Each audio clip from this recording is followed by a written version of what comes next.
So starting off with the fifth thing you need to know before launch, let's go ahead and talk about when you can actually play the game. And this is actually pretty simple. If you live in North America, you're going to have access to the game at 9 p.m. Eastern Standard Time.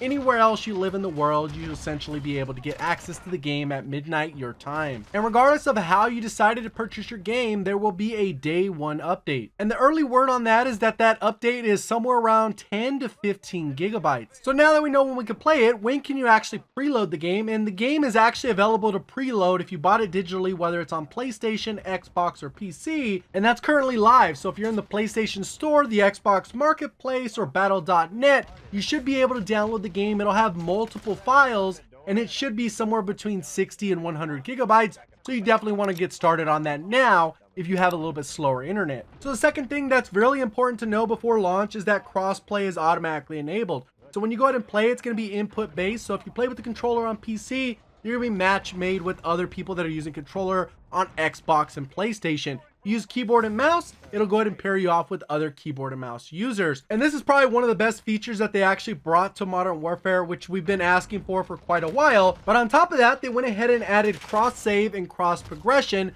which is something I haven't really seen a lot of people talk about in the community. But basically how this works is, let's say I bought the game for PlayStation because my PC isn't all that good. But over the course of the game's life cycle, I get a brand new PC and I can actually run the game at a high level. I can go ahead and purchase the game on Battle.net, and all my progress from multiplayer, the campaign, and Spec Ops will transfer over. And the third thing I want to talk about that I think you guys need to know before the launch of Modern Warfare is how the seasonal ranks will work. And I think I need to talk about this because this is a big change when it comes to level progression. And this is different depending on if you're a casual or you play the game pretty often, or you're one of those no-lifers, sometimes people would call them, where they never get off the game.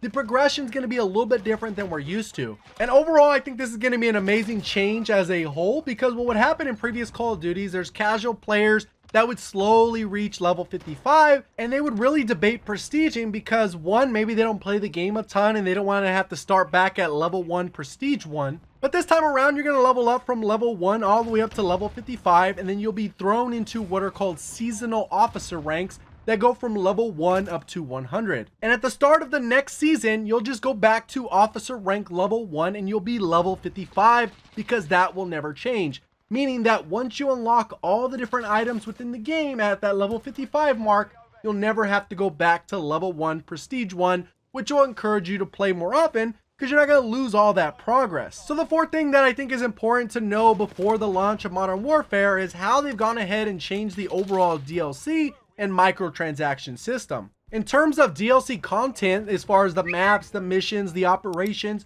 we're going to continually get those throughout the year. And since they've gone ahead and made everything cross-platform, we no longer have that 7-day or 30-day exclusivity on that type of content. They also took a huge step forward on the microtransaction side, and they went ahead and removed loot boxes. Obviously, some people are still very skeptical about this, but we haven't seen no loot boxes in a Call of Duty since Ghost. With that change, they've also gone ahead and added a battle pass system, similar to other games like Fortnite, where there's a free version and a premium version. And basically the free version doesn't really have a ton in it, kind of empty, but it still allows you to grind it out and earn some content. And for Fortnite, in case some of you guys aren't familiar with how that particular battle pass works, you pay approximately $9.50 in the value of COD points, and you should be able to buy that pass. We're not sure exactly what the cost of this pass is going to be until they actually introduce that first season. So that's something we're definitely going to have to wait on for a little bit to see how it actually pans out.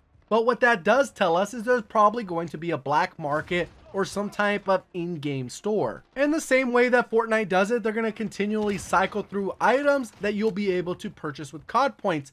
And this time it'll be a little bit different because within the battle pass, there is actually a way to earn COD points. And if they're mirroring Fortnite, pretty much what will end up happening is you're going to spend about 1,000 COD points, and then in return of completing that battle pass, you should get 1,500 COD points in return that you can use to buy the next season's battle pass, and you'll probably end up having like 500 COD points left over. And why this is important is because it depends on what version you're going to buy of the game.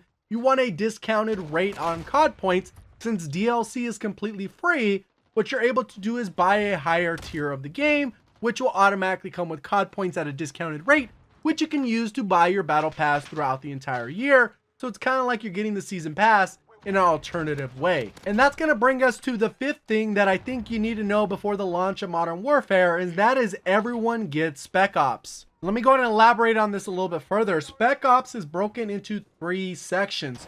There are missions, which they talked about as being co-op missions. And then there's going to be 4 of those at launch. Then there's going to be a ton of operations, and everyone's going to have access to those. And those are going to be similar to what we've played in previous Call of Duties when it comes to Spec Ops. And then there's going to be a survival section. And this one is only going to have 3 maps and is going to be exclusive to PlayStation for the first year. And that's kind of the crummy part, or is the crummy part, is that that's going to be the only exclusive. As far as the other parts of the Spec Ops, when it comes to the missions and the operations, everyone will have full access to those on day 1. So whether you own a PlayStation, Xbox, or you're playing on PC, you're going to have access to the missions and operations day 1. And that pretty much sums up the 5 things I think you need to know before the launch of Modern Warfare. If you enjoyed the video, hit the like button. If you have any questions or concerns, make sure you go ahead and comment that down below. If you're looking to find your way back for more Call of Duty content, make sure you do subscribe with notifications on. Appreciate all the support. Thank you for watching, and as always, have a great day.